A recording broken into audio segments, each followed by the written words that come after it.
Thank you so very much for hanging in. This is Enterprise Morning, reaching you from Enterprise Television. Let's head straight to our main conversation for today.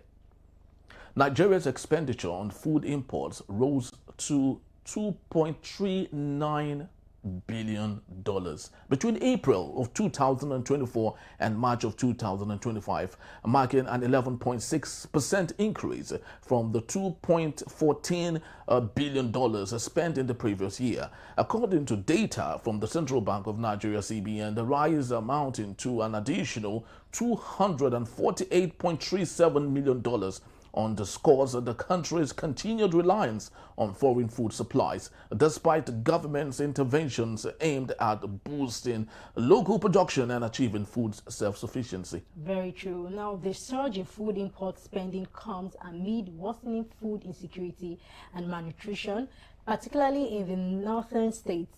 In a report by the International Federation of Red Cross and Red Crescent Societies, revealed that the Bay states, Borno, Adamawa, and Yobe, have been experiencing a deepening nutrition emergency since mid-2024. Let's get talking. We still have with us Barrister Vansufeli. Thank you so very much, Barrister, for being there.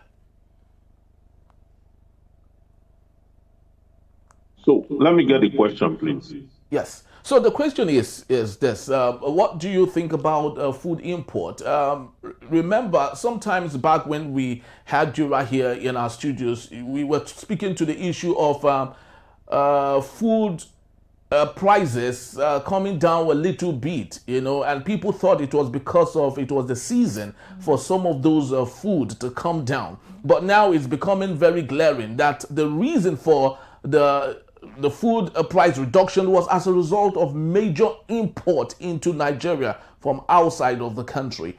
What's your take on this, really, and what you think it is doing to food sufficiency in Nigeria?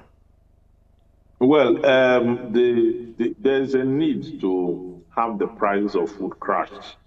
Okay, I know some would say no, it does not favor our local farmers. Okay, but what's the essence of having this whole thing skyrocketed to the point where it's not everybody that are farmers in the country? As much as the farmers have a window, they have customers, they have a place to sell, and so price was so high at that time. The people also need to be able to have enough resources to meet the price of things. Okay. It needs to do that. And the reason from 2003, before 2003, because we talk about a year before, this one we're talking about now is 2024, March 2024 to is it May Yes. 2025. Yeah. Remember that the reason you have a low this turnout before is because the 2023, we're just coming out from the Buhari's shutdown of the borders. Yeah. Okay. Wearing rice and the rest of that. We focus on locally produced rice, which in itself got us to a point. Now the borders are open. There is importation going on. Okay. So we can see the difference.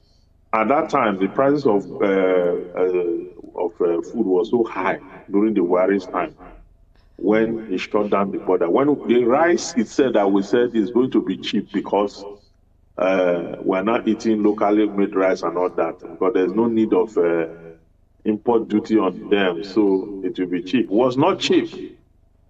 It was not cheap. We don't know how the price kept rising, even when it was not transported from any country to our country. So it now look like if you have to import from outside, it's even going to be cheaper at the end of the day. It beats the logic of demand and supply.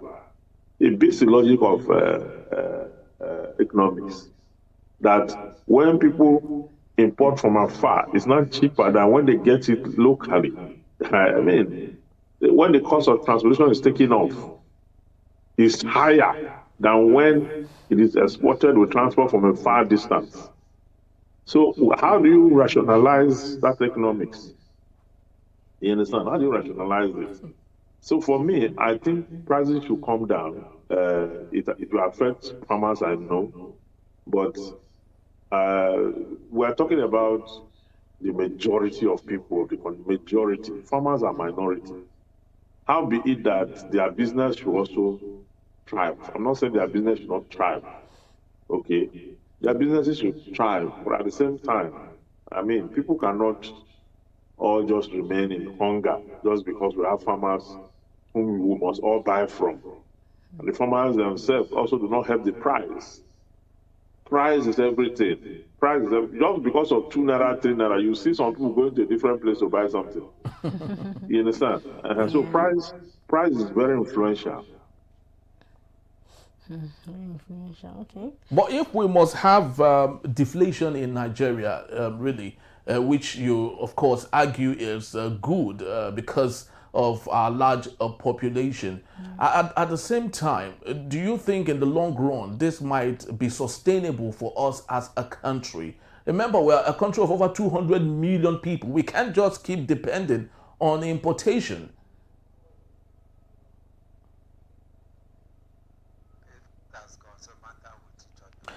All right, I think we lost a barrister there, and I hope that we would get him back due to communication issues there. You know, barrister was speaking to the issue of, looking at our population, and we can't continue to depend on our local farmers. So it's okay for us to make imports, from different parts of the world. But the more we make imports, the more we are telling our farmers, there's no need for you to farm again. So how do we balance, such economic... I think we are beginning to break Guinness Book of Records, redefining our own type of economics. I do not understand any longer. Before, okay, thanks for that. Before Barrister went over, there was a particular question I wanted to ask him. Because he made mention of, because you were like, okay, does he feel that, okay, maybe when the price come down, it's still the best for consumption, food consumption for Nigerians? So I feel farmers, in fact, we should even give credit to them because they are doing a whole lot, Mr. Henry, I can imagine you, taking your hoe and cutlass. Yeah, I can't, my back would ache for 2 years.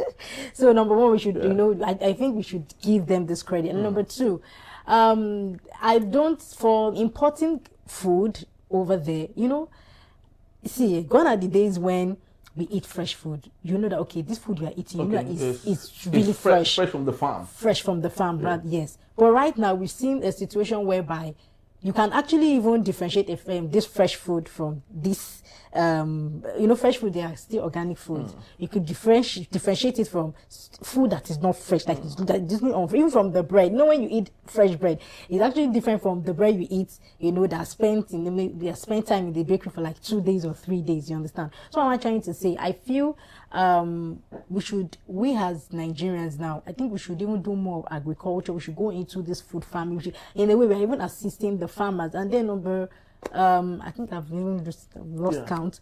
But then I feel importing food, we should appreciate more of our own food because our food is very, very healthy. And depending on other countries for their own food, it's kind of giving us this this vibe of we're not really doing too much, right? We're not really giving in our agricultural sector. You understand? So I think that's my take. All right. So we understand the barrister is back. Barrister, thank you so very much. Sincerely apologize for that lost in communication. Yes. So, Barrister, of course, I asked the question, but I'd love to do a follow-up to that. So if it's possible, you answer both together. You are someone that speaks so much against GMO-produced food. Yeah. You are strongly kick against it. And let's be honest to ourselves. A majority of the food that we import, most of them are GMO-produced. So don't you think it's good for us to maybe work on food sufficiency in Nigeria, just like Ken just said, we eat it fresh from the farm and depend on that, and rather than having it cheap, at the same time, it's GMO infested. Yes, you see, you cannot just work on locally produced food only in isolation. You have to also work on price control. You remember that the federal government, when it shut the border down, it talked about price control. In fact, there's a price control act. We have a price control act, a law in Nigeria that was referred to that time. You see, because when the borders were shut down, we're eating our local rice and all that, the prices went up. Yeah. We thought since there's no import duty on it, and since it's just from the farm directly to the market, that we have cut off all the middlemen, and we have cut off all the encumbrances that will naturally make price go higher. Only for us to stay on that issue, that story for few years, and further, the price of rice became 120,000 per bag. Yes. Yeah, 100,000 per bag and the rest of that. It was so high. So I was saying then that is this analogy? Are they not found the laws of economics upside down? Yeah, because the slimmer the involvement of middlemen, okay, the cheaper price should be. Okay, so I agree that we should produce locally and eat locally. I agree, because we have arable land. Okay, we have all it takes. But remember, we don't have the industrial machines to have that done. Even the one the federal government bought, they did not distribute it. This food we're talking about, so that is feeding 200 million people, is produced through subsistence agriculture. Perhaps that's why the price is high. Perhaps because if you use hand to peel melon, use your hand to peel melon, and use machine to peel melon, when you get to the market, they will tell you that this one is hand peeled. The price is different. This one is machine peeled, the price is different. The one that is hand peeled is higher. You know why it's higher? Because the labor that went into it is more than the labor that went into the machine peel. So the food, all the food you see in Nigeria, by the time they shut down the border, were all handmade food. None of them, you don't know industrialization. People use their hand to till the earth. People planted manually. In fact, some of them have to live in the farm to chase birds and rabbits away from taking those. They grew these crops practically standing in the farm, in the rain, in the sun, in everything. So when they harvest it, you don't expect them now to bring the price to zero level just because Nigerians have to survive. How about the labor that went into it? How about all that went into it? So that's what I'm saying. I'm saying that let's produce locally and let the federal government invest in farmers. It should mobilize farmers with tractors and machines. All they need, fertilizer, all they need. Okay? If you give them all they need and they use machines and they grow more, they will sell it cheap. The price will crash because the quantum, the product will be high. And then the federal government should produce good seedlings. Okay, good seedlings. Some of the seedlings we are using till today are seedlings that are of ancient species that cannot give the kind of yield per hectare than some kind of seedlings. So it's a whole value chain. The central bank have been, sponsoring agriculture from the time of Emefiele till now, giving grants, producing seedlings. A lot of people have said it's not part of their function, but hey, they are doing it.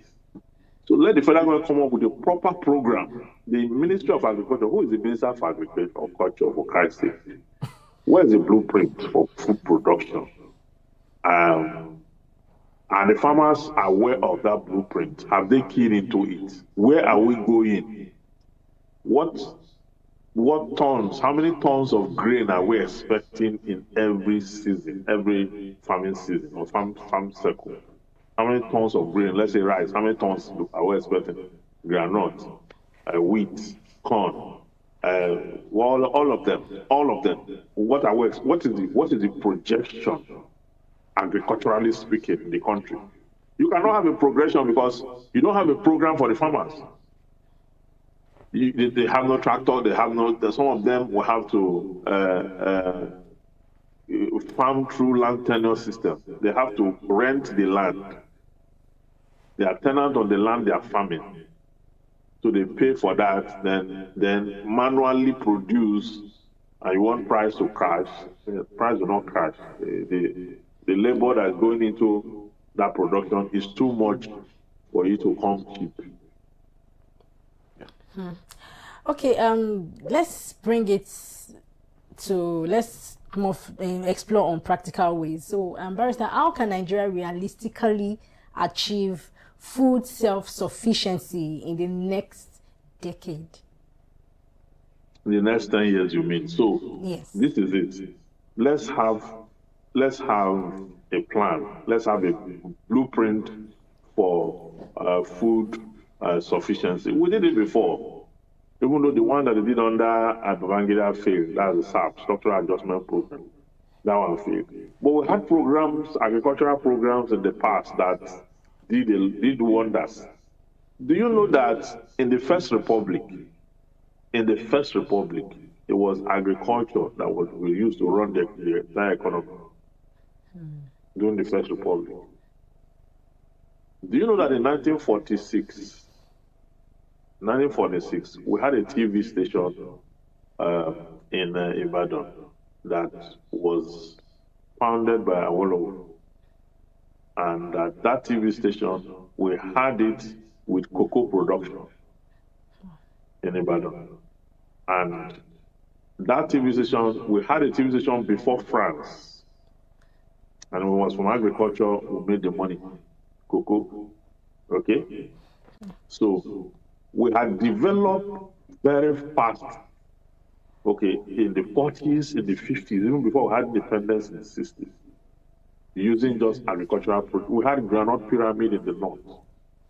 Okay? We had cocoa in the west. You know, in the Midwestern region, we had timber. Okay? We had all over, in the south, we had, fish production. Because oil had been discovered, but it has not become popular. Okay, so agriculture was the mainstay. In all those times, the economy was agrarian and we're exporting in large quantity, meaning that subsistently, we're feeding ourselves and we're exporting in large quantity. A lot of people will say, okay, our population was so small, then I agree.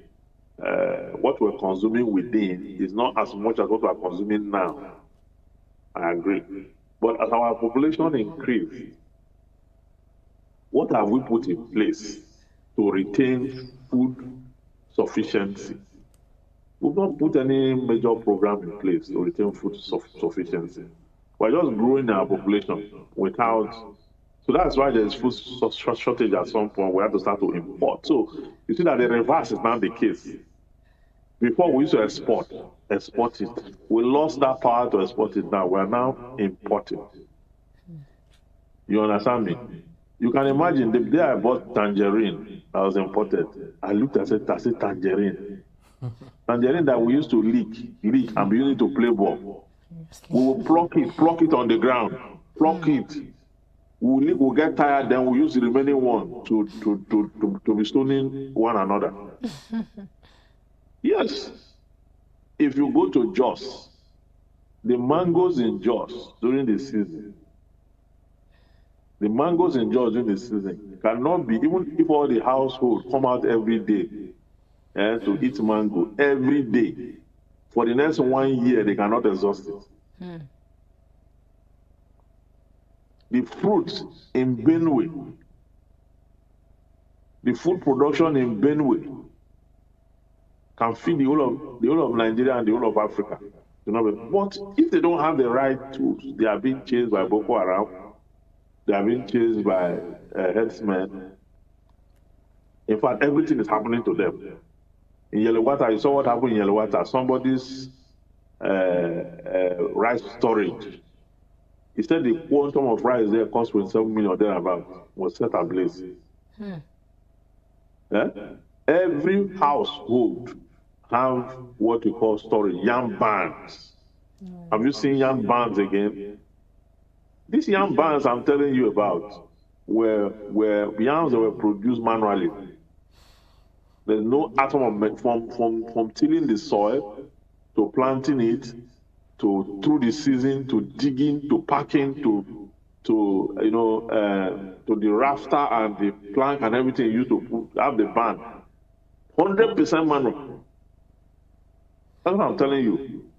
So for now, not only that government could not sustain an agricultural model that will make food sufficiency, it could not also address insecurity. It couldn't address insecurity. In the mix of insecurity, you cannot have yam barn, you cannot have rice storage, you cannot have millet stored, what do you call it? All the beans and the rest of, I grew up in the north, so when you talk about food, it's not, you understand? You see Kaduna. Kaduna is where I cut my teeth, because that's where I went to primary school. Kaduna alone can feed the whole country. Ask anybody from the north. Kaduna alone supplies sweet potatoes that the whole of southern Nigeria will consume. The tomatoes and the rest of that, that's what they call Fadama farming, where in that area. Jos is the same thing. The same thing in Jos. You come down to, in fact, Borno, high-scale production, high-scale. But these persons who are doing these things now in Jos, in Kaduna, Borno, they are all displaced. All of them are in the IDPs now. Many have been killed. The ones that are younger they've all run to the southern part of the country to do Okada. All of them are doing Okada now. So how are you going to sustain food sufficiency when the real farmers are not doing Okada? Many of them have been killed. The remaining ones are in the IDP camps. So where are you going to get food sufficiency from? The later he says sovereignty. Yeah? So this thing is, I'm tired of this analysis.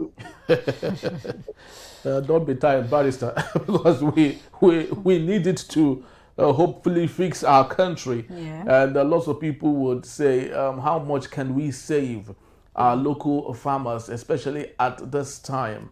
Barrister, there must be food, yes. There must be food insecurity, there must be food shortage, and there must be importation, as long as you are not managing your internal issues affairs well.